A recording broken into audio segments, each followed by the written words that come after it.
ازدی لألمانیا زیدتری 6 سالانه هنه مینا هر رونده که پرزگریگین وان هنه سرکفتین وان هنه آلوزی و استنگین وان جی هنه لگوری اولا اهنگیر و سیرانین دعوی پارکا گشتیا باجار بیلفلتی آلمانیا دا دست بکرنا دروزبونا دنیای دوان روژان دا بویه. Es sind sehr viele Leute. مالباتا وان هرس جوان نو 18 سالن جشاریا هاتین آلمانیا و کچاوان هیهات یا 15 سالی زمان دایی که جی باش نزانه و ولات بافکالن خوشی هین ندیدیه. bin in Detmold geboren und از لدلتمون جدایک بومه و زمان خواه دایکی باش نزانم.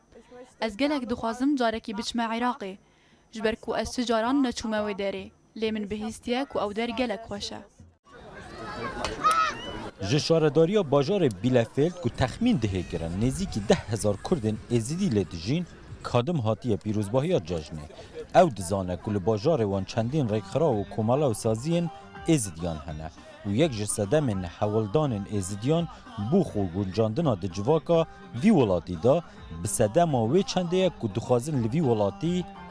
دریج بمین. Wenn man die Jesiden fragt, die sagen alle, wir möchten in Deutschland langfristig leben bleiben. اگر مروف بسیار جهزیدیان بکه ده بیجن ام دخوازن بودم که درش لألمانیا بجین به هفبر گل گروپن دنین بیانی ازدید خوازن هل ویر بمیننو جه خال وی داره بکن سازین کمان هر وهاین هریمی حاول دادن ده پرسن انتیکاریه دا آلیکاری و پشتگیری ازدیاب کنو براستی جی واسایه لباجر بیلافلد مسازی هنکو خومجیل پرسن ازدیاد کن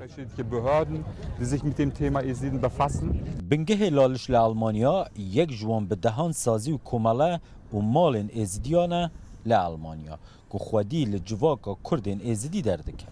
او هر سال جاره که بشارداری را دجوین سرباری هبونا هنکی مکاسیان سال به سال ازدی لبیلفلد چالاکتر و نزیکتر دبن جواکا ولات نما ایدی نویا جوان را سالانه برونشتك ما هايل قال باجرفانيه بحسي حمو رافاندات كتن ان هر ايجل غوري باجر خو رافاندا كردن از دي جي ان حمو بيجن بارجن كردستاني يك شوان رافانديت تين باش يعني دغنجتن سال بو سالي باشتر روكيتوان برو خوندني نازيدتر بشك يعني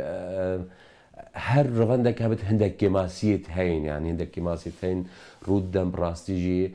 نلقوري دليمانا وام ديجي وان رفتاراينا ما چندين جاراج اف تشتي قوتين و الرونشتنين جواكي وكودو كورو سمينارا دزانست و سیاست دا تاک و میدیا ورزشه اگر لگوری ویچ افغانیا بحثا نزیکی 150,000 کردن ازدیان لألمانیا دجین دکجی نبه ها نشتیمانیان ازدی لأوی ولاتی جه خواه خوش کریه